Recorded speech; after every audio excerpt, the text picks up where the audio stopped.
नमस्कार, मैं Abhimanyu Dahiya lecturer geography Haryana education department आप सब विद्यार्थियों को एजुसेट टेलीकास्ट में स्वागत करता हूं। प्यारे विद्यार्थियों, आज हम जियोग्राफी के अंतर्गत कक्षा 11th part water in atmosphere के भाग 1 का अध्ययन करेंगे। प्यारे विद्यार्थियों, इस व्याख्यान का उद्देश्य आप सब विद्यार्थियों को वायुमंडल के अंदर विद्यमान जल और इससे संबंधित विभिन्न प्रकार की प्रोसेस से अवगत कराना है। पार्ट 1, समस्त सौरमंडल के अंदर पृथ्वी ही एक ऐसा ग्रह है जिस पर जल है तो इसी कारण से यहाँ पर जीवन है। पृथ्वी पर जीवन की उत्पत्ति जल से ही हुई है और यहाँ समस्त पृथ्वी के कुल आयतन का 71% हिस्सा पानी है, जो सागर महासागरों के रूप में पृथ्वी पर एकत्रित है। शेष 29% भाग वर्तमान में सतलखंड है। जल की अधिकता के कारण ही पृथ्वी को नीला ग्रह या जलीय ग्रह कहा जाता है। अंतरिक्ष से देखने पर जल की अधिकता के कारण पृथ्वी हमें नीली नजर आती है।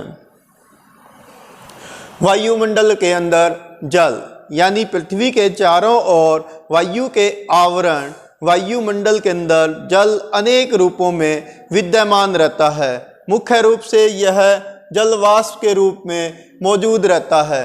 जलवाष्प समस्त वायुमंडल के अंदर 4% तक हो सकते हैं और ये जो वायुमंडल के अंदर जलवाष्प की भिन्नता है, ये विभिन्न प्रकार की वायुमंडलीय गतिविधियों को जन्म देती है। यानी सभी प्रकार की जो मौसमी वेदर से रिलेटेड इवेंट्स हैं, ये सब जलवाष्प के कारण ही होती हैं। जल पृथ्वी के ऊपर तीनों अवस्थाओं में पाया जाता है, यानी ठोस, द्रव और गैस। सॉलिड रूप में हम इसको ग्लेशियर में देख सकते हैं, लिक्विड रूप में हम इसको नदी नालों, बरसात का पानी, सागर महासागर का पानी के रूप में देख सकते हैं, और गैस के रूप में ये बादलों के रूप में, कोहरे के रूप में या जलवाष्प के रूप में वायुमंडल के अंदर विद्यमान रहता है। समय समय पर इसकी ये फॉर्म्स चेंज होती रहती हैं। वायुमंडल के अंदर जलवाष्प या ह्यूमिडिटी, आर्द्रता विभिन्न प्रकार की एक्टिविटीज को जन्म देती है। जैसे वाष्पीकरण, जल जो है गर्म होकर वाष्प बदल जाता है और पेड़ पौधों की पत्तियों से यह वाष्पोत्सर्जन के रूप में वायुमंडल के अंदर जाता रहता है। यानी वे सभी जल क्षेत्र या आर्द्र भूमियां जहां पर सूर्य का प्रकाश गिरता है तो पानी वाष्प के रूप में वायुमंडल में जाता रहता है। इस प्रकार से सागर, महासागर, नदी, नाले, पेड़ पौधे, आर्द्र भूमियां, ये सब जल वाष्प का स्रोत हैं। पृथ्वी पर वायुमंडल के अंदर महासागरों से और महाद्वीपों पर जो जल का रोटेशन बना रहता है, आदान प्रदान होता है, इसे हम वाटर साइकिल कहते हैं। सूर्य का प्रकाश जब पानी वाली सतह पर गिरता है तो पानी गर्म होकर वाष्प बनता है, वाष्प वायुमंडल में चले जाते हैं, संघनित होकर पुनः वृष्टि के रूप में धरातल पर लौट जाते हैं। तो इस प्रकार से पूर्ण वाटर साइकिल कंप्लीट होता है। इसके अंदर अनेक प्रोसेस होती हैं, जैसे वाष्पीकरण यानी पानी का वाष्प बनना, वाष्पोत्सर्जन यानी पेड़ पौधों से, पत्तियों से वाष्प का वायुमंडल के अंदर जाना, संघनन कंडेंसेशन यानी वायुमंडल के अंदर विद्यमान जल वाष्प का संघनित होकर बादलों के रूप में बनना और बादलों से संघनित हुए जल वाष्प का धरातल पर वृष्टि के रूप में, जैसे ओस, कोहरा, हिमपात, वर्षा, ओलावृष्टि, अनेक रूपों में वापिस धरातल पर लौटना जो है वाटर साइकिल का ही अंग है। नेक्स्ट है कि ह्यूमिडिटी, जो जलवाष्प है यानी वातावरण के अंदर विद्यमान जलवाष्प को हम आर्द्रता कहते हैं, ह्यूमिडिटी कहते हैं। मात्रा के अनुसार इसके विभिन्न प्रकार हो सकते हैं। वायुमंडल के अंदर जो आर्द्रता है उसके 3 मुख्य रूप इस प्रकार से हैं। नंबर 1 निरपेक्ष आर्द्रता, एब्सोल्यूट ह्यूमिडिटी। सेकंड वन है रिलेटिव ह्यूमिडिटी यानी सापेक्षिक आर्द्रता। और थर्ड वन है स्पेसिफिक ह्यूमिडिटी यानी विशिष्ट आर्द्रता। सबसे पहले अध्ययन करेंगे निरपेक्ष आर्द्रता। निरपेक्ष आर्द्रता का मतलब है कि वायुमंडल के अंदर विद्यमान जलवाष्प की वास्तविक मात्रा यानी किसी दिए गए निश्चित ताप पर वायुमंडल के अंदर कितनी ह्यूमिडिटी है। जैसे मान लीजिए जिस समय हम अध्ययन कर रहे हैं इस समय वायुमंडल के अंदर कितनी ह्यूमिडिटी है, कितने जलवाष्प हैं, ये वहाँ की निरपेक्ष आर्द्रता यानी एब्सोल्यूट ह्यूमिडिटी होती है। Actual amount of water vapour present in the atmosphere at a specific time is called absolute humidity. और इसे हम ग्राम प्रति घन मीटर यानी हवा के प्रति इकाई आयतन में जलवाष्प के वजन को, उसके भार को हम ग्राम प्रति क्यूबिक मीटर के अंदर मेजरमेंट इसकी करते हैं। निरपेक्ष आर्द्रता पृथ्वी की सतह पर अलग अलग स्थानों पर अलग अलग हो सकती है। शुष्क क्षेत्रों में अलग होगी, आर्द्र क्षेत्रों में अलग होगी। किसी दिए गए तापमान पर वायु के अंदर किसी निश्चित आयतन में उपस्थित जलवाष्प की मात्रा और उसी तापमान पर उसी वायु के अंदर और कितने अधिक जल वाष्प आ सकते हैं, यह क्षमता या कैपेसिटी सापेक्ष आर्द्रता या रिलेटिव ह्यूमिडिटी कहलाती है। निरपेक्ष आर्द्रता क्या थी कि किसी दिए गए तापमान पर वायु में कितने जलवाष्प थे, ये निरपेक्ष आर्द्रता है। यानी पहले से ही वायु में कितने जलवाष्प हैं, ये निरपेक्ष आर्द्रता है। और वही वायु उसी तापमान पर और कितने जलवाष्प धारण कर सकती है, ये उसकी सापेक्ष आर्द्रता कहलाती है। यह महासागरों के ऊपर सबसे अधिक होती है और महासागरों के ऊपर सापेक्ष आर्द्रता सबसे कम होती है। क्यों? क्योंकि महासागरों पर जलवाष्प के सोर्स पानी है, सूर्य का प्रकाश गिरेगा तो जलवाष्प उसमें और अधिक धारण हो जाएंगे। सतह पर चूंकि नमी की कमी होती है इसलिए यहाँ पर यह कम होती है। यानी रिलेटिव ह्यूमिडिटी जो होती है वो मॉइस्चर की और कितनी कैपेसिटी वायु के अंदर भरी जा सकती है वो है। और जो रिलेटिव ह्यूमिडिटी है ये पूर्ण रूप से वायु के तापमान पर निर्भर करती है। यदि वायु का तापमान बढ़ जाएगा तो वायु और अधिक जलवाष्प धारण कर सकती है। यानी जब वायु का टेम्परेचर ज़्यादा ऊंचा होगा, वायु गर्म होगी तो वो ज़्यादा जलवाष्प शोषण करेगी, और जब वायु का तापमान कम होगा तो उसकी जलवाष्प को अवशोषित करने की कैपेसिटी भी घट जाएगी। इस प्रकार से सीधी बात है कि जब तापमान गिरेगा तो सापेक्षिक आर्द्रता कम हो जाएगी, कैपेसिटी वायु के अंदर जलवाष्प को धारण करने की घट जाएगी, और तापमान बढ़ेगा तो आर्द्रता ग्रहण करने की कैपेसिटी भी बढ़ जाएगी। जैसा आप एग्जाम्पल से देख सकते हैं, यदि 30 डिग्री सेल्सियस है तो रिलेटिव ह्यूमिडिटी 28% के आसपास है। अगर टेम्परेचर 20 डिग्री सेल्सियस है तो ये रिलेटिव ह्यूमिडिटी 52% के आसपास हो सकती है। इसी प्रकार से 10 डिग्री सेल्सियस है तो ये 100% है। यानी टेम्परेचर जैसे जैसे डाउन आया तो परसेंटेज अमाउंट वायु में बढ़ गई, यानी उसमें कैपेसिटी घट गई क्योंकि वो और जलवाष्प धारण नहीं कर सकती। जैसे जैसे इधर आप देखिए कि जैसे जैसे टेम्परेचर बढ़ा तो वायु के अंदर जलवाष्प धारण करने की कैपेसिटी इंक्रीज हो रही, जैसे जैसे टेम्परेचर गिरा तो वायु जलवाष्प से भरती जा रही है। तो इस प्रकार से टेम्परेचर का और ह्यूमिडिटी का आपस में कोरिलेशन है। एक निश्चित तापमान पर जब वायु पूर्ण रूप से संतृप्त हो जाए, यानी वो पूर्ण रूप से भर जाए जलवाष्प से, तो ऐसी स्थिति को हम संतृप्त आर्द्रता कहते हैं। यानी वायु अब और अधिक जलवाष्प नहीं धारण कर सकती। इस स्थिति में वायु और जलवाष्प को अब्जॉर्ब करने में, उसको अपने अंदर समाहित करने में असक्षम हो जाती, वो पूर्ण रूप से भर जाती है। और हवा के इस तापमान पर जहां वायु पूरी तरह से नमी से भर जाती है, उस जहां वायु में संतृप्तता आ जाती है, यानी जलवाष्प धारण करने की कैपेसिटी कंप्लीट हो जाती है, इस स्थिति को ड्यू पॉइंट यानी ओसांक कहते हैं। यानी ओसांक दो शब्दों से मिलकर बना है, ओस प्लस अंक, यानी तापमान का वह बिंदु जहां पर वायु पूर्ण रूप से जलवाष्प से भर जाती है और ओस गिरना प्रारंभ हो जाती है। ओस आपने सुबह अर्ली मॉर्निंग पेड़ पौधों की पत्तियों पर, पानी की छोटी छोटी बूंदें, गाड़ी के शीशों पर आपने छोटी छोटी बूंदों को देखा होगा, तो वो सारा रात के जो वातावरण के अंदर टेम्परेचर डाउन आने से जो संतृप्तता आ जाती है, तो वायु के अंदर विद्यमान जलवाष्प पेड़ पौधों की पत्तियों पर या आर्द्र स्थानों पर जल की बूंदों के रूप में एकत्रित हो जाती हैं। इसे ड्यू या ड्यू पॉइंट कहते हैं। और ऐसा टूल जिसके द्वारा हम वायुमंडल के अंदर जो वाटर वेपर्स होते हैं, ह्यूमिडिटी होती है जल किसी मिट्टी के अंदर या वायु में या किसी स्पेसिफिक स्थान पर वायु के अंदर मौजूद नमी को, वाटर वेपर्स को मापने की कैपेसिटी को जिस टूल के द्वारा हम मेजरमेंट करते हैं उसे हम हाइग्रोमीटर कहते हैं।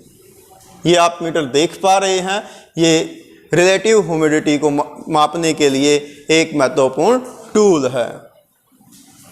नेक्स्ट आता है वाष्पीकरण और संघनन, एवापोरेशन एंड कंडेंसेशन। एवापोरेशन का मतलब होता है कि जब सूर्य की किरणें धरातल पर या जल पर गिरती हैं तो तापमान इंक्रीज होता है। तापमान इंक्रीज होने से जल वाष्प के रूप में कन्वर्ट होकर वायुमंडल के अंदर जाता रहता है। तो वाष्प बनने की प्रक्रिया यानी जल की द्रव से गैस अवस्था में बदलने की प्रोसेस को वाष्पीकरण या एवापोरेशन कहते हैं। यानी एक ऐसी प्रोसेस जिसके अंदर वाटर जो है वो लिक्विड फॉर्म से गैस फॉर्म के अंदर कन्वर्ट हो जाता है, एवापोरेशन कहलाता है। इसके विपरीत जल का वाष्प से संघनित होना यानी जलवाष्पों का संघनित हो जाना कंडेंसेशन कहलाता है। जब जलवाष्प बहुत अधिक ऊंचाई पर चले जाते हैं वातावरण के अंदर तो वहां तापमान गिर जाता है और तापमान कम होने से जल वाष्प एकत्रित होना शुरू हो जाते हैं, बादलों का निर्माण होता है। तो वाटर वेपर्स जब एकत्रित होना शुरू हो जाते हैं तो इस कंडीशन को कंडेंसेशन कहते हैं। वायुमंडल के अंदर जो वाष्पीकरण है और कंडेंसेशन है, इन दोनों की मात्रा मौसम और ऋतु के अनुसार चेंज हो जाती है, यानी टेम्परेचर के अनुसार ये सिचुएशन कम या ज़्यादा होती रहती है। और जब जल वाष्पीकृत होता है तो उसके अंदर गर्मी समाहित हो जाती है, यानी जब सूर्य का प्रकाश पानी पर गिरा, पानी वाष्प के रूप में कन्वर्ट हुआ तो जो गर्मी है वो वाष्प के अंदर भर जाती है, जिसे हम वाष्पीकरण की गुप्त ऊष्मा लेटेंट हीट कहते हैं। और यह लेटेंट हीट जब अधिक ऊंचाई पर जलवाष्प दोबारा से संघनित होते हैं, बादल बनते हैं, तो वहाँ पर यह गुप्त ऊष्मा रिलीज होती है। यानी जहाँ से जल का वाष्प में बदल रहा है, बन रहा है, तो वहाँ पर गुप्त ऊष्मा वाष्प के अंदर भर जाती है। और जहाँ बादलों के अंदर वाष्प संघनित होते हैं, बूंदों के रूप में कन्वर्ट होकर वर्षा के रूप में बरसते हैं, तो वहाँ पर यह ऊष्मा रिलीज होती है। इसी ऊष्मा के कारण बादलों के अंदर गर्जना, इसके अलावा इलेक्ट्रिक फ्लैश का उत्पन्न होना जैसी घटनाएं होती हैं। आपने बारिश के दौरान बादलों की गर्जना, कड़क, चमक आदि देखा होगा, तो वो सारा जो प्रोसेस है वो लेटेंट हीट के कारण से ही होता है। नेक्स्ट आता है कि जो वाष्पीकरण और संघनन है या जल वाष्प को धारण करने की वायु की कैपेसिटी है, वो तापमान की जो वायु का तापमान है, वायु का टेम्परेचर है, उसके ऊपर डिपेंड करता है। साथ ही साथ हवा की गति, जब हवा तेज गति से चलती है तो उसमें घर्षण होता है और घर्षण होने से टेम्परेचर बढ़ जाता है। इसी प्रकार से जब वायु स्लो गति से चलती है, धीमी चलती है, तो उसके अंदर घर्षण कम होता है। तो इस कारण से भी जो वायु के अंदर जलवाष्प धारण करने की कैपेसिटी है, संतृप्तता है, वो चेंज होती है। यानी तेज गति से चलने वाली वायु अधिक जलवाष्प धारण करेगी और स्लो गति से चलने वाली वायु कम जलवाष्प को धारण करेगी। जितनी तेज गति से वायु चलेगी वाष्पीकरण उतना ही अधिक होगा। प्यारे विद्यार्थियों, आपने देखा होगा कि जब तेज गति से हवा चलती है तो कपड़े जल्दी सूख जाते हैं। क्यों? क्योंकि उन कपड़ों को छूने वाली तेज गर्म हवाएं अपने अंदर जलवाष्प को जल्दी से सोख ले जाती हैं। जबकि जब धीमी गति से हवाएं चलती हैं तो कपड़े देर से सूखते हैं। उसके पीछे मूल कारण जलवाष्प को धारण करने की कैपेसिटी है। नेक्स्ट अपना है कंडेंसेशन, यानी वाष्प का पुनः जल के रूप में बदल जाना। और जब कंडेंसेशन होता है तो ऊष्मा का ह्रास होता है, और जब ठंडी हवाएं नमी युक्त होती हैं तो वो और अधिक जलवाष्प नहीं धारण कर सकती, क्योंकि वायु के अंदर पहले से ही जलवाष्प मौजूद है। यानी इसको आप उदाहरण के रूप में लें, आपके पास एक सूखा रुमाल हो और एक गीला रुमाल हो, तो सूखे रुमाल से अगर आप पानी को सोखना चाहेंगे तो वो सोख लेगा अपने अंदर, लेकिन ऑलरेडी गीला है कपड़ा तो आप उससे नमी और अधिक नहीं ले सकते, क्योंकि वो अपनी कैपेसिटी पहले से ही पूरी किए हुए हैं। तो इसी प्रकार से जब वायु के अंदर पहले से ही नमी मौजूद हो तो वो और अधिक जलवाष्प को नहीं धारण कर पाती। जबकि जब वायु का तापमान बढ़ा दें तो वायु के अंदर जलवाष्प धारण करने की कैपेसिटी बढ़ जाती है। और इस संघनन के दौरान जब जलवाष्प द्रव से संघनित होते हैं तो वो सीधे ठोस रूप में भी कभी कभी परिवर्तित होने लगते हैं। ऐसी स्थिति को ऊर्ध्वपातन, सिब्लिमेशन कहा जाता है। यानी जब वो द्रव की बजाय सीधे ठोस रूप में जैसे ओलों के रूप में गिर जाते हैं तो कभी कभी ऐसी कंडीशन हो जाती है। और जब वायु के अंदर जो जलवाष्प हैं वो संघनित होना शुरू करते हैं तो उनके लिए कोई ना कोई ठोस कण केंद्रक की भूमिका निभाते हैं। जैसे वायु के अंदर बहुत सारे धूल कण, धुएं के कण, ज्वालामुखी की राख, उल्कापिंडों से जलने के बाद वायुमंडल के अंदर तैरने वाली राख, तो इस प्रकार के जो कण होते हैं वो संघनन केंद्र यानी कंडेंसेशन न्यूक्लियस का रूप धारण करते हैं, या वो आर्द्रताग्राही कण होते हैं जिसके ऊपर जलवाष्प एकत्रित होना शुरू हो जाते हैं। इसको हाइड्रोस्पोनिक न्यूक्लियस भी कहा जाता है। ये जो संघनन केंद्रक होते हैं ये बहुत अच्छे जल को शोषण करने वाले केंद्र होते हैं, यानी इनके ऊपर जल जल्दी से संघनित होना शुरू हो जाता है।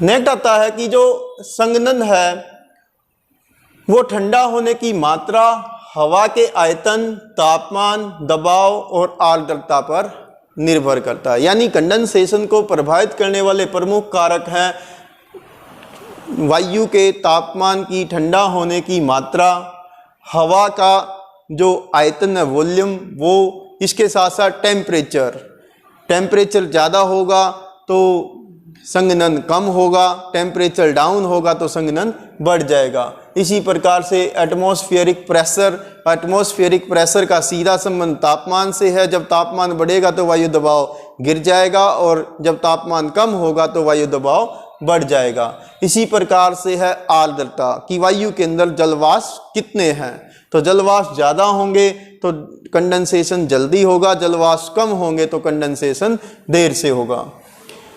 अब बात करते हैं कि संघनन को किन किन कंडीशंस के अंदर हम मेजरमेंट कर सकते हैं, यानी संघनन के दौरान कौन कौन सी परिस्थितियां बन सकती हैं। कि वायु का आयतन नियत हो, यानी वायु का जो वॉल्यूम है वो एक समान हो और तापमान औसांक तक गिर जाए, यानी वायु पूरी तरह से जलवाष्प से भर जाए तो संघनन होगा।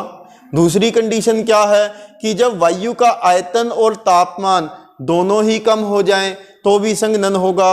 और तीसरा है कि वाष्पीकरण द्वारा वायु में और अधिक जल वाष्प भर जाएं, यानी वायु का तापमान उतना ही रहे लेकिन वाष्पीकरण के कारण जल वाष्प उसमें और अधिक आ जाएं तो वो कैपेसिटी उसकी पूरी हो जाएगी और जल जो है संघनित होना शुरू हो जाएगा। फिर भी हवा के तापमान में कमी यानी जैसे ही वायु का तापमान कम होगा तो संघनन जरूर होगा। ये सबसे आदर्श कंडीशन है कंडेंसेशन के लिए। संघनन के बाद क्या होगा? संघनन के बाद वायुमंडल के अंदर जो जलवाष्प है, जो आर्द्रता है, वो संघनित होकर एक बादल का रूप ले लेगी और वो अनेक रूपों में धरातल तक लौटती है। जैसे वो ओस हो सकती है यानी ड्यू हो सकती है, कोहरा यानी फॉग हो सकता है, तुषार फ्रॉस्ट हो सकती है और बादल के रूप में भी वो बन सकती है। स्थिति और तापमान के आधार पर हम जो संघनन है, कंडेंसेशन है, इसको कई रूपों में वर्गीकृत कर सकते हैं, जिसमें से सबसे पहला रूप है ओस यानी ड्यू। जब नमी धरातल के पास या धरातल से थोड़ा सा ऊपर संघनन केंद्रों पर संघनित हो जाती है और वो ठोस वस्तुओं जैसे कोई पत्थर, घास, गाड़ियों के शीशे, पेड़ की पत्तियां, इन पर संघनित हो जाती है, छोटी छोटी बूंदों के रूप में डिपॉजिट हो जाती है, तो ऐसी कंडीशन को ओस कहते हैं। ओस गिरने के लिए या ओस इन पेड़ पौधों की पत्तियों पर छाने के लिए कुछ दशाओं की जरूरत होती है, जिनमें साफ आसमान का होना, शांत वायु। जब वायु चलेगी तो ओस नहीं गिरेगी।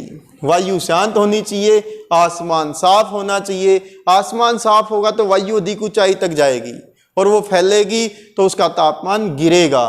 इसी प्रकार से उच्च सापेक्ष आर्द्रता, हाई रिलेटिव ह्यूमिडिटी होनी चाहिए, यानी वायु संतृप्त होनी चाहिए और ठंडी तथा लंबी रातें हों, तो इन दशाओं में ओस अधिक गिरती है। ओस बनने के लिए यह भी आवश्यक है कि ओसांक यानी ड्यू पॉइंट, वायु के अंदर संतृप्तता जमाव बिंदु से ऊपर होनी चाहिए, यानी 0 डिग्री सेल्सियस से वायु का तापमान ऊंचा होना चाहिए। यदि जमाव बिंदु पर होगी तो फिर ओस गिरने की बजाय वो सीधा पाले के रूप में कन्वर्ट हो जाएगी। ये आप पेड़ पौधों की पत्तियों पर ओस की स्थिति देख सकते हैं। नेक्स्ट आता है तुषार, या जिसे हम पाला कहते हैं। ये इसको अंग्रेजी भाषा में फ्रॉस्ट कहा जाता है। अर्ली मॉर्निंग में विंटर सीजन में आपने शुष्क मिट्टी या कोई भी शुष्क पेड़ पौधों की पत्तियों को देखा होगा, जिसके ऊपर सफ़ेद सफ़ेद बर्फ़ की चादर सी बिछ जाती है, जैसा आप चित्रों में देख सकते हैं।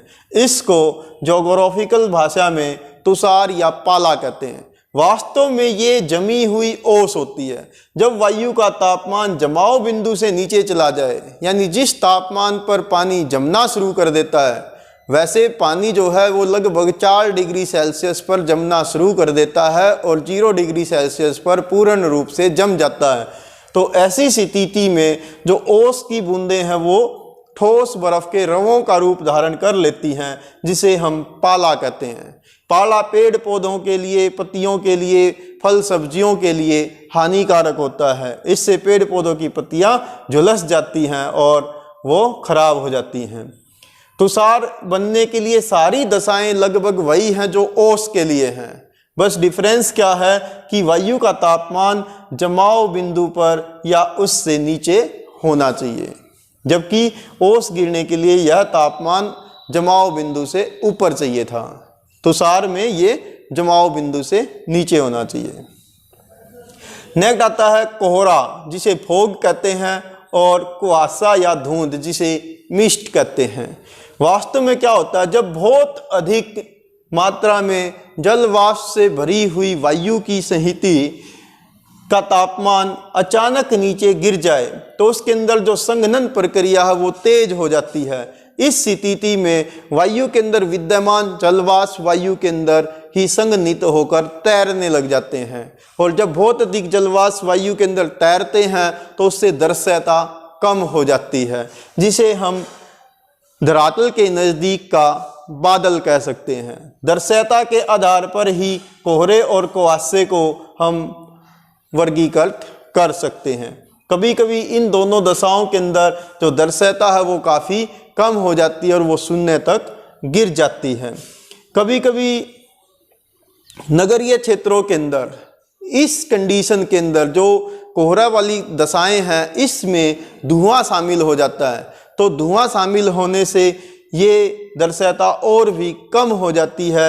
इस स्थिति को हम धूम्र कोहरा कहते हैं, यानी जब कोहरे में धुआं मिल जाए तो इस दशा को धूम्र कोहरा, स्मोग कहते हैं। यानी स्मोक प्लस फोग दोनों मिल जाएं तो ऐसी स्थिति को धूम्र कोहरा कहते हैं। कोहरे के अंदर दर्शयता जो है लगभग 200 मीटर से कम होती है। 0 मीटर से 200 मीटर तक अगर दिखाई देता है तो वो फोग कहलाती है। और जब सुबह या शाम को दर्शयता लगभग 2 किलोमीटर तक हो, क्षितिज पर जलवाष्प हमें छाए नजर आए, तो ऐसी स्थिति को कुआसा या धुंध कहते हैं, मिस्ट कहा जाता है। यानी कोहरे के अंदर दर्शयता कम होती है, मिस्ट के अंदर दर्शयता थोड़ी सी ज़्यादा होती है। दोनों में मूल डिफरेंस केवल दर्शयता का है, बाकी की सारी दशाएं लगभग समान हैं। साथ ही साथ दूसरी दशा क्या होती है कि जो मिस्ट है उसमें कोहरे की अपेक्षा नमी अधिक होती है। साथ ही साथ कुहासा यानी मिस्ट पहाड़ों पर अधिक बनता है, क्योंकि ऊपर उठती हुई हवा ढलान के संपर्क में, जो पहाड़ी ढलान होती है उसके संपर्क में आने से ठंडी हो जाती है। कोहरे में कुहासे की अपेक्षा शुष्कता, ड्राईनेस अधिक होती है। कोहरा वहाँ अधिक प्रबल होता है, यानी वहाँ अधिक छाता है जहाँ गर्म और ठंडे जल की धाराएं या गर्म और ठंडी हवाएं आपस में मिलती हैं। कोहरा छोटे बादल की तरह होता है जिसके अंदर धूल कण, धुएं के कण और नमक के कण होते हैं। यानी इन्हीं आर्द्रता ग्राही केंद्रकों के चारों ओर संघनन की प्रक्रिया होती है। नेक्स्ट आता है बादल, क्लाउड। क्लाउड जो है बादल के अंदर पानी की छोटी छोटी बूंदें या रवे होते हैं जो पर्याप्त ऊंचाई पर जाकर वातावरण के अंदर संघनित होकर बादल का रूप धारण कर लेते हैं। चूंकि बादल का निर्माण धरातल से ऊंचाई पर होता है, इसलिए ये विभिन्न आकार के हो सकते हैं। ऊंचाई पर ही क्यों होते हैं, बादल ऊंचाई पर ही क्यों बनते हैं? तो इसके पीछे कारण ये है कि जैसे जैसे वायु अधिक ऊंचाई तक जाती है तो प्रत्येक 165 मीटर की ऊंचाई पर वायु का तापमान 1 डिग्री सेल्सियस गिर जाता है और वायु के तापमान के गिरने से जलवाष्प संघनित होकर बादल का रूप धारण कर लेते हैं। ऊंचाई, विस्तार, घनत्व और पारदर्शिता अपारदर्शिता के आधार पर हम बादलों को 4 भागों में वर्गीकृत कर सकते हैं। किसके आधार पर? नंबर 1 उसकी ऊंचाई, यानी बादल कितने ऊंचाई पर है, बादल का विस्तार कैसा है, उसकी डेंसिटी कितनी है और उस बादलों के अंदर से हम आर पार देख सकते हैं या नहीं देख सकते। इस आधार पर बादल 4 प्रकार के हैं। पहला है पक्षाभ मेघ, सीरस क्लाउड, ये सबसे ऊंचाई वाले बादल होते हैं। दूसरे होते हैं कपासी मेघ, क्यूमुलस क्लाउड, जैसे कपास होती है ऐसे ही आसमान में बड़े भारी विस्तार वाले, ऊंचे विस्तार वाले बादल, सफ़ेद बादल नजर आते हैं जिसे कपासी मेघ कहते हैं। तीसरे होते हैं सत्री मेघ, स्टेटस क्लाउड, ये कम ऊंचाई वाले बादल होते हैं। और लास्ट वन है वर्षा सत्री मेघ, निम्बोस्ट्रेटस क्लाउड, यह जो सबसे अधिक बारिश करने वाले बादल होते हैं उन्हें वर्षा सत्री मेघ कहा जाता है। अब सबसे पहला है पक्षाभ मेघ, सीरस क्लाउड। पक्षाभ मेघों का निर्माण सामान्य रूप से 8,000 मीटर से 12,000 मीटर की ऊंचाई पर होता है, यानी लगभग ये 8 किलोमीटर से 12 किलोमीटर की ऊंचाई पर बनते हैं। अधिक ऊंचे बादल होते हैं, ये पतले होते हैं जैसा आप चित्र में देख पा रहे हैं, बिखरे हुए होते हैं, यानी एक दूसरे से गैप इनके अंदर अधिक मिलेगा। पारदर्शी होते हैं, क्योंकि बिखरे हैं तो इनके अंदर से आसमान नजर आता है। और ये पंखों के समान होते हैं, जैसे पक्षियों के पंख होते हैं ऐसे बिखरे हुए नजर आते हैं। और ये हमेशा सफ़ेद रंग के होते हैं, सबसे ऊंचाई वाले बादल होते हैं। कभी कभी आपसे 1 अंक का क्वेश्चन पूछा जाएगा कि वायुमंडल के अंदर सबसे ऊंचाई पर बनने वाले बादल कौन से हैं, तो आपका जवाब आएगा पक्षाभ मेघ, सीरस क्लाउड। सेकंड वन है कपासी मेघ, क्यूमुलस क्लाउड्स। कपासी मेघ जो है वो कपास की तरह या रुई की तरह होते हैं, गोभी के फूल की तरह भी आप इनको कह सकते हैं, जो सामान्यतः 4 किलोमीटर से 7 किलोमीटर की ऊंचाई पर बनते हैं। यानी ये मध्यम ऊंचाई वाले बादल होते हैं। ये छितरे होते हैं, इधर उधर बिखरे हुए ये सामान्य रूप से देखे जाते हैं। इनका जो आधार होता है वो चपटा होता है, यानी इनका आधार हमें समतल नजर आएगा और ऊपर से ये गोभी के फूल की तरह से नजर आएंगे। इन्हें गुंबदनुमा शीर्ष वाले बादल भी कहा जाता है। कभी कभी इनसे संवहनीय बारिश होती है। नेक्स्ट आता है सतरी मेघ, स्ट्रेटस क्लाउड। ये परतदार बादल होते हैं, यानी एक लाइन पे लाइन आपको नजर आएगी और ये आसमान के बहुत बड़े भाग को कवर कर लेते हैं, ढक लेते हैं। ये बादल सामान्यतः या तो ऊष्मा के ह्रास या अलग अलग तापमानों पर हवा के आपस में मिश्रित हो जाने से बनते हैं। ये कम ऊंचाई वाले बादल होते हैं। नेक्स्ट वन आता है वर्षा सतरी मेघ, निम्बोस्ट्रेटस क्लाउड। वर्षा मेघ काले रंग के होते हैं या इनका रंग गहरा स्लेटी होता है, जैसा कि आप चित्र में देख पा रहे हैं। ये मध्यम सतह पर या पृथ्वी की सतह के ज़्यादा नज़दीक होते हैं। ये सूर्य की किरणों को अपने अंदर से पार नहीं होने देते, यानी ये बादल अपारदर्शी होते हैं। कभी कभी बादल इतनी कम ऊंचाई पर होते हैं कि ये सतह को छूते हुए प्रतीत होते हैं। इन जल मेघों से मोटे जलवाष्प की आकृति विहीन संहितियाँ बनती हैं और ये बहुत अधिक बारिश करते हैं। यानी जैसे मानसून के बादल होते हैं वो इसी प्रकार के वर्षा सतरी मेघ से बारिश होती है। नेक्स्ट आता है कि बादलों के ये चारों रूप, जो पक्षाब मेघ है, इसके अलावा कपासी मेघ है, सतरी मेघ है और वर्षा सतरी मेघ है, इन चारों को मिलाकर ऊंचाई के आधार पर हम 3 भागों में बांट सकते हैं। जैसे ऊंचे मेघ, मध्यम ऊंचाई वाले मेघ और कम ऊंचाई वाले मेघ। सबसे अधिक ऊंचाई पर पक्षाब मेघ होते हैं, जिनको हम आगे 2-3 कैटेगरी में बांट सकते हैं, पक्षाब, पक्षाब सतरी और पक्षाब कपासी। जो मध्यम ऊंचाई के, इनको सतरी मध्य और कपासी मध्य बादल कह सकते हैं। और कम ऊंचाई वालों में सतरी कपासी, सतरी वर्षा मेघ और कपासी वर्षा मेघ शामिल हैं। नेक्स्ट आता है कि वर्षण या वृष्टि क्या है, प्रिसिपिटेशन क्या है। वायुमंडल के अंदर विद्यमान जल वाष्प का पुनः धरती पर लौटना वर्षण या वृष्टि कहलाता है। इसके अनेक रूप हो सकते हैं। जब वायुमंडल में विद्यमान जल बूंदों के रूप में धरती पर लौटता है तो इसे हम रेनफॉल कहते हैं। और जब बादलों के अंदर तापमान बहुत नीचे तक गिर जाए, यानी हिमांक बिंदु तक गिर जाए और वर्षण जो है वो हिमतुलों के रूप में हो, तो हम इस मौसमी दशा को हिमपात कहते हैं, स्नोफॉल कहते हैं। यह दशा ज़्यादातर पहाड़ी क्षेत्रों में या ध्रुवीय क्षेत्रों में बनती है। इसमें नमी जो है वो षटकोणीय यानी 6 एंगल की जो रवे होते हैं उसमें कन्वर्ट होकर वातावरण से निर्मुक्त होती है और हिमतुलों के रूप में, बर्फ के रूप में गिर जाती है।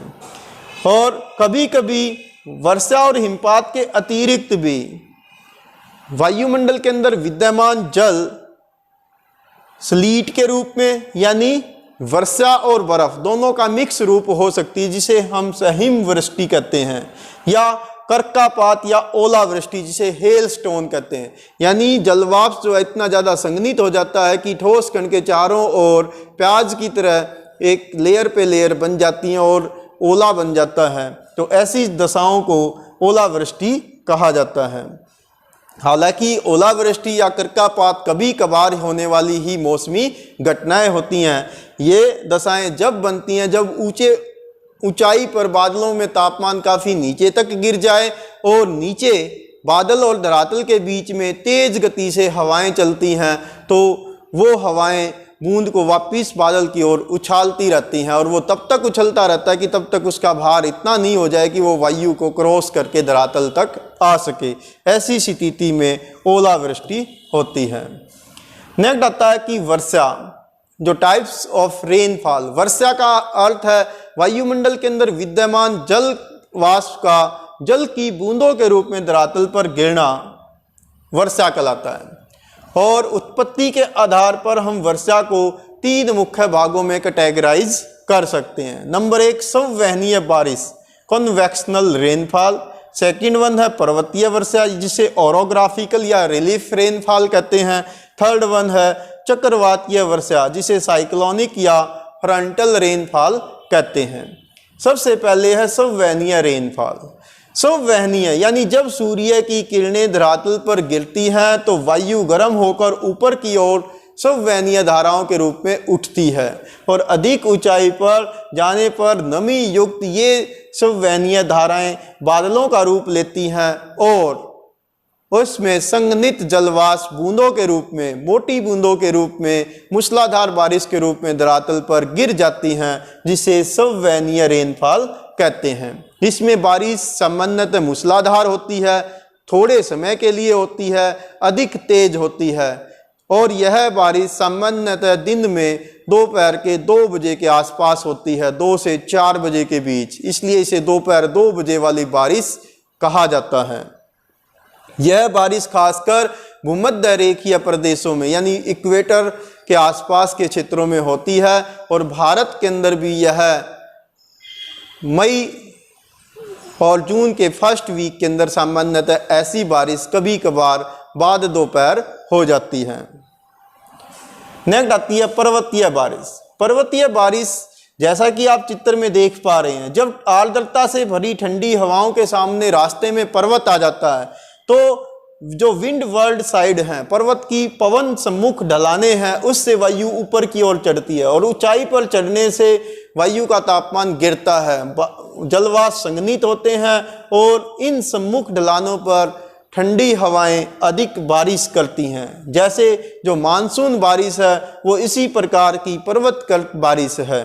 तो यहाँ पर पवन सम्मुख ढलानों पर अधिक बारिश होती है और जब बारिश करने के बाद ये हवाएं लीवर्ड साइड पर यानी पवन विमुख ढलानों पर नीचे उतरती है तो घर्षण के कारण तापमान बढ़ जाता है। और दूसरा कारण ये है कि जलवाष्प पहले ही विंड वर्ल्ड साइड पर बारिश कर चुके होते हैं तो नमी की कमी हो जाती है।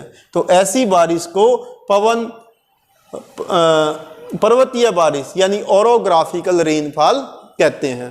भारत के केरल में अधिक बारिश का होना पश्चिमी घाट के कारण से है और मेघालय के अंदर दुनिया की सबसे अधिक बारिश का होना गारो खासी जयंतिया नामक पहाड़ों के बीच में ठंडी जल वाली मानसूनी हवाओं का घिर जाने के कारण से ही होता है। तो यानी वो सारी बारिश पर्वतकल्प बारिश है, यानी मानसून की जो बारिश है वो पर्वतकल्प बारिश है।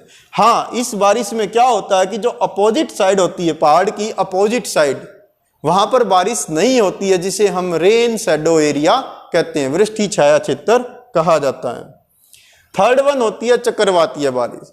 चक्रवातीय बारिश उन स्थानों पर होती है जहां पर एक तरफ से ठंडी वायु राशि और दूसरी दिशा से गर्म वायु राशि आपस में आती हैं तो गर्म और ठंडी वायु राशियां एक दूसरे को पुश करती हैं या एक दूसरे का चक्कर लगाती हैं तो उनके बीच में फ्रंट बन जाता है, यानी गर्म और ठंडी वायु राशि को अलग करने वाली दशाएं बन जाती हैं। तो ऐसे स्थानों पर होने वाली बारिश को चक्रवातीय बारिश या फ्रंटल रेनफॉल कहते हैं। यह बारिश जो अधिक ठंडे प्रदेश होते हैं उनमें या तटीय प्रदेशों में ऐसी होती है। जैसे जो तटीय प्रदेश होते हैं जहाँ समुद्र के पानी का टेम्परेचर डिफरेंट होता है और सतह का डिफरेंट होता है तो वहाँ पर भी इस प्रकार की चक्रवातीय बारिश होती है। नेक्स्ट आता है संसार में वर्षा का वितरण, distribution of rainfall in the world. अगर हम विश्व मानचित्र का वर्षा के आधार पर अध्ययन करेंगे तो हम पाएंगे कि अलग अलग मौसम और अलग अलग ऋतुओं में बारिश के अंदर काफ़ी विभिन्नता मिलती है। जैसे भारत की ही बात करें तो भारत के अंदर सबसे अधिक बारिश जून से सितंबर के बीच होती है, बाकी के महीनों में बारिश कम होती है। इसी प्रकार से जब हम विषुवत बेल्ट से यानी इक्वेटर से ध्रुवों की ओर जाएंगे तो लगातार बारिश की मात्रा घटती है। इसी प्रकार से तीसरा मुख्य पॉइंट हम देख सकते हैं कि जब तटीय भागों से आंतरिक भागों की ओर जाते हैं तो वर्षा की मात्रा लगातार गिरती है। जैसे भारत के केरल के तटीय भागों में बारिश 250 सेंटीमीटर से अधिक होती है, जबकि आंतरिक भागों में बारिश काफ़ी कम होती है। इसी प्रकार से 35 से 40 डिग्री उत्तरी और दक्षिणी अक्षांशों के बीच पूर्वी तटों पर बहुत अधिक बारिश होती है, क्योंकि इन स्थानों पर पूर्व से पश्चिम की ओर हवाएं चलती हैं जो महाद्वीपों के पूर्वी तटों पर बारिश करती है। इसी प्रकार से 45 डिग्री से 65 डिग्री उत्तरी अक्षांश और दक्षिणी अक्षांशों के बीच, इन्हीं अक्षांशों के अंदर दक्षिणी गोलार्ध में महाद्वीपों के पश्चिमी किनारों पर अधिक बारिश होती है। क्यों? क्योंकि इन दोनों बेल्ट के अंदर उत्तरी गोलार्ध में भी और दक्षिणी गोलार्ध में भी वेस्टर्न विंड चलती हैं, जिन्हें पछुआ हवाएं कहते हैं। तो इनके सामने जब महाद्वीप आते हैं तो ये उनके पश्चिमी तटों पर बारिश करती हैं, जबकि पूर्वी सिरों तक पहुंचते पहुंचते ये शुष्क हो जाती हैं।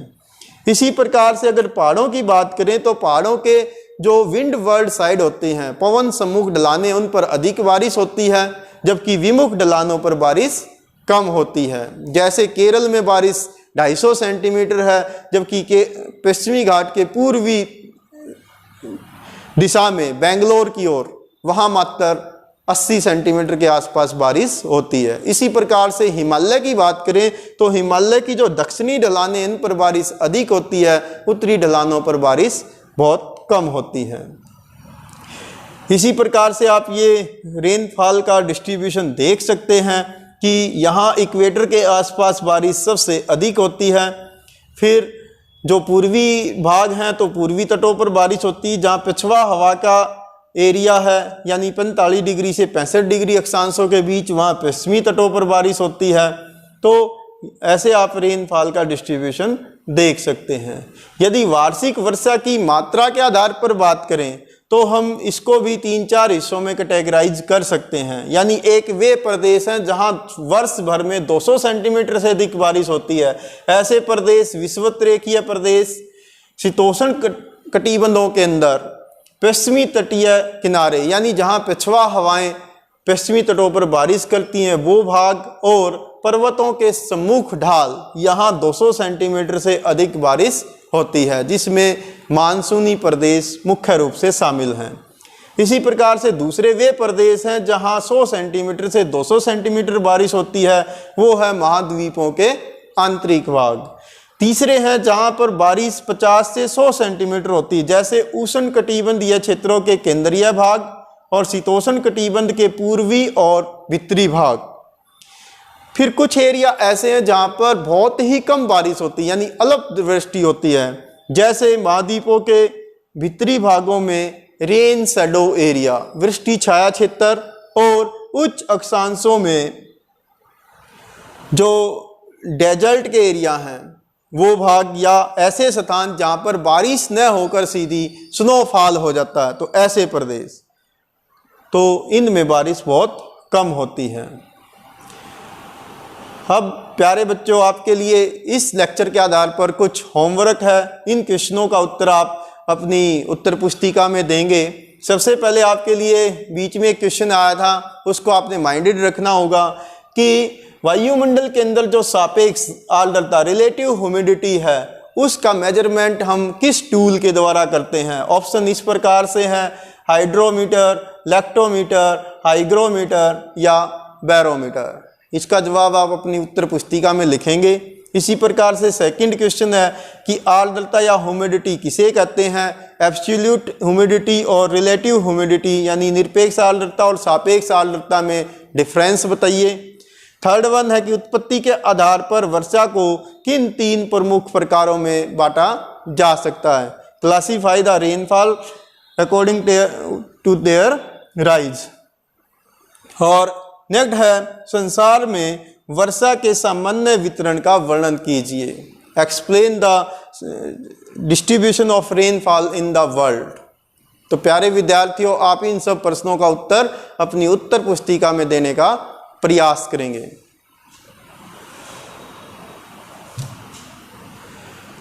Thanks, have a nice day.